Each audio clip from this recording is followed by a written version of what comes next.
and thanks for joining us. It is that time of the day where we sit on Successful Business Lounge to give you insights on business without the jargons. It's also a time where we bring informed entrepreneurs, business stakeholders and the like to tell you all you need to know about business.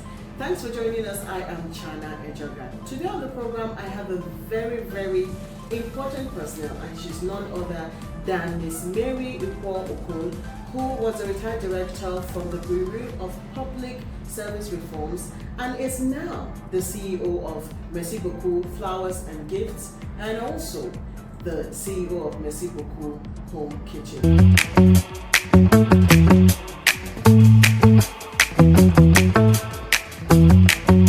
It's great to have you on the program. Thank you very much for having me. Welcome. So I would want to ask, you have transitioned from civil service to entrepreneurship. Can you tell us what brought about that decision and how did it go? I retired like 2 years ago, that's 2024, and decided to start my own business. So got them registered with CAC and decided to launch into the business world. I started this big, in my mind, it didn't just start today. It started years, let me even put it 15, 20 years ago. Let's start from the flower business. I used to, as a church goer, I used to do decoration for churches, decorate altars with flowers and all that. That was how it started as a hobby. And now transitioned, when I now retired, I now went for a brief course at the Judith Blacklock Flower School in London. Wow, that's a That was about a year ago. And what was it? Basically to have new ideas on flower arrangements. I'd been actually doing flower arrangement as a hobby all these years, but I needed, to now go professional. And what we were taught at the school was costing and doing big flower arrangements, not just handheld flower arrangements. Yeah. And then secondly, for my food business, the food part, the home kitchen, what made me decide to start a home kitchen was basically allowing people to enjoy home cooked meals, not just meals that you get maybe from restaurants or anything, but there's a passion. When you cook at home, the ingredients are top notch, and you ensure that it's according to the customer's taste. There's people who are allergic to some certain foods, and then you make sure that when you're preparing them, you make sure it's according to their specifications. So that was what basically made me go into just wanting to say that have people are happy and they have that experience yes. of home cooking, eating home cooked food. That's lovely. So your transition how was the transition? Did you make planning, or was there, just tell us about the experience? I found out that some of my friends who are still in service, they keep calling me you're doing this, and I don't even have an idea. I'm retiring maybe in 2 years time, I'm retiring this year. I don't even have an idea of what I'm going to do. So I want to use this opportunity to tell them to start planning. For me, it was a lifelong passion. Food, I said, I started cooking for parties from age 9. My father used to have garden parties with a police band and all that. So I had started cooking for so many people since when I was young. So it's actually my passion, feeding people. So I guess they should maybe first of all look at what is my passion. And what I remember when we were going, what can you do for free without, even if you're not well paid or you're not making money, but you can keep on doing it because you just love doing it.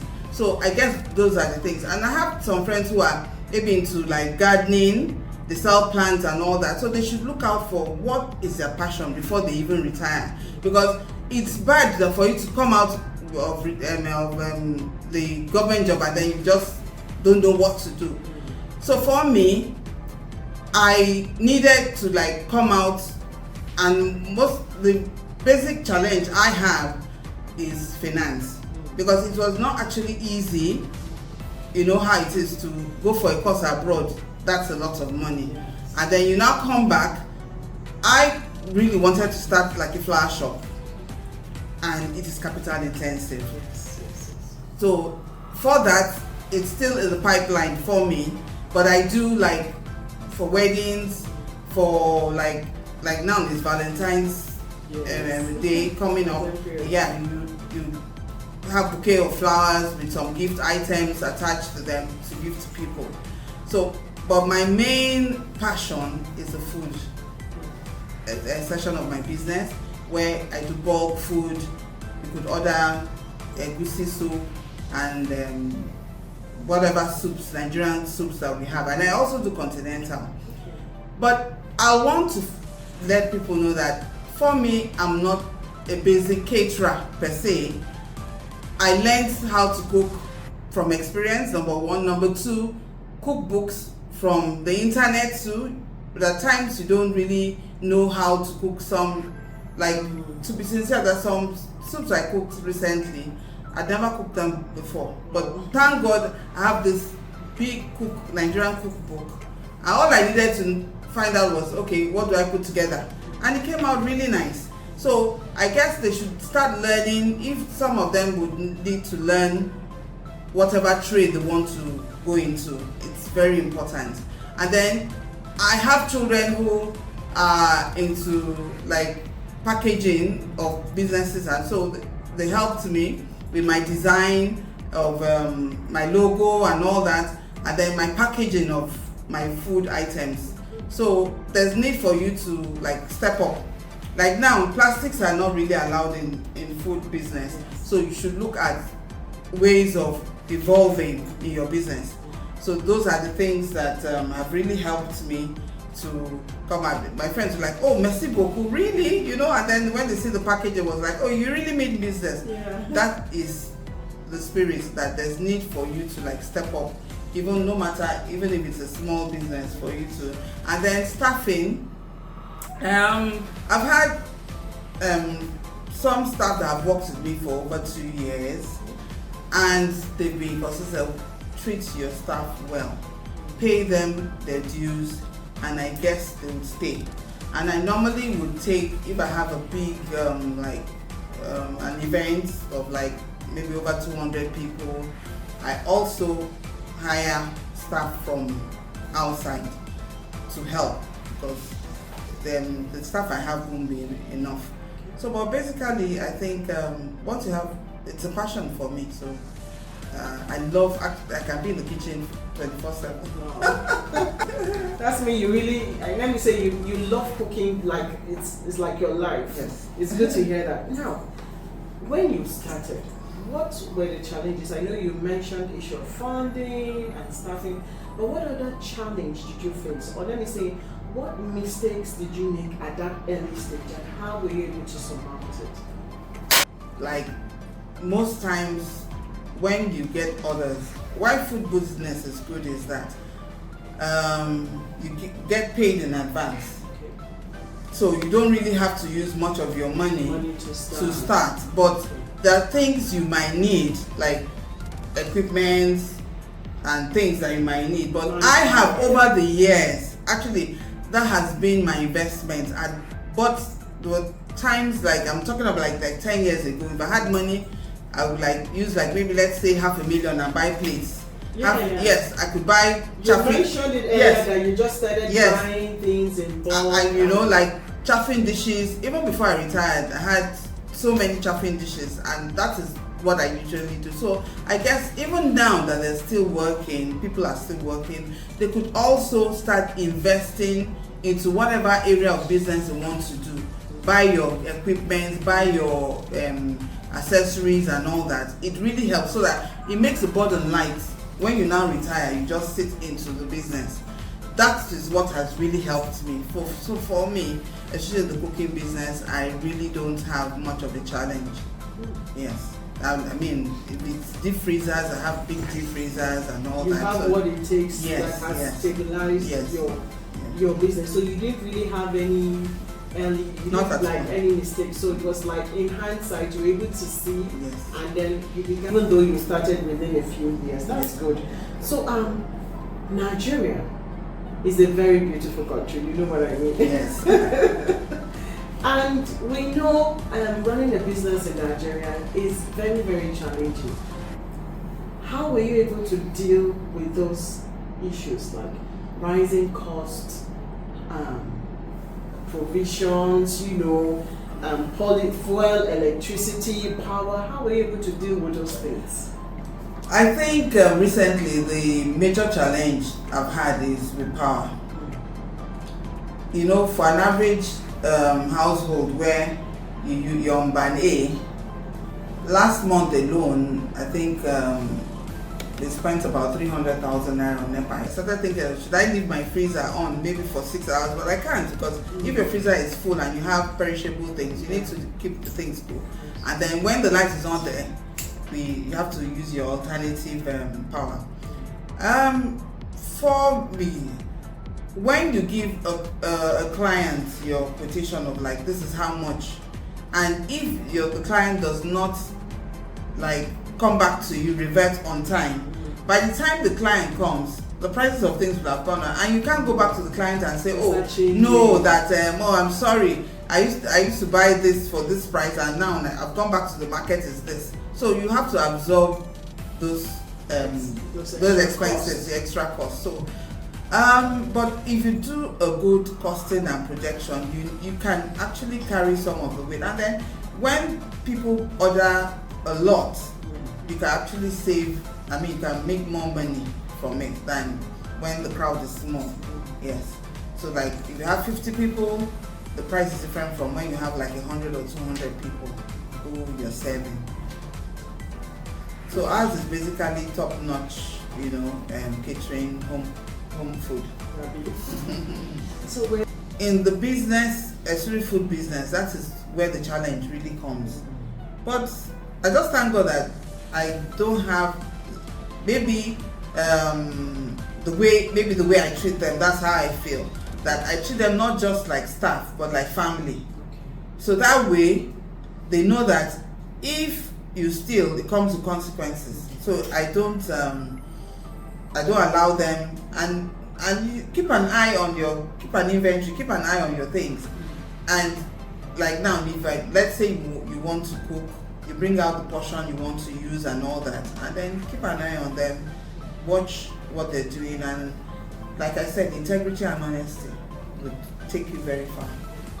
Looking back at how you started from civil service to entrepreneurship, if you were given another opportunity, or if life was to give you an opportunity to start again, would you want to start from civil service, or you want to be an entrepreneur? I remember when I started work early, there was a time I had colleagues who had left when they were like maybe on level 13 or so, and went into business. And you see them, they're driving big cars and everything.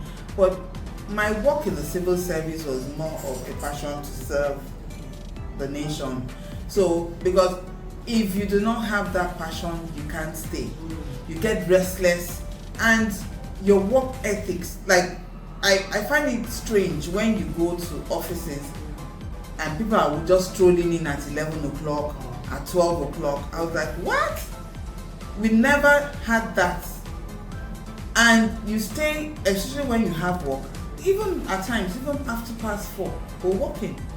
If there's no work, yes, you can maybe close before 5, but there are times you stay like till 7 and all that because you have work to do.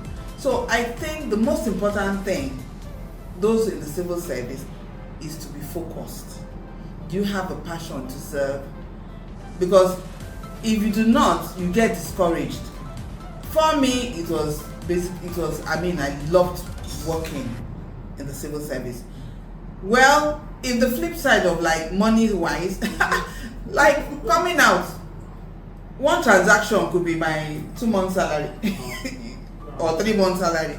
So that way you like, if I know, maybe but I don't think so. Well, I think now that I'm out, I still enjoy whatever business I'm doing, because now I've slowed down. I don't have to wake up early in the morning to go to work, pressure, meetings and conferences and all that. So like, I'm working at my own pace. So for me, I'm enjoying myself, because it's not easy to be an entrepreneur, really. It's true. There's a lot of pressure. That's at the end of month salary, my brother, my sister. It is very, very important. Now that I've retired, you won't believe that my pension is less than half of my salary.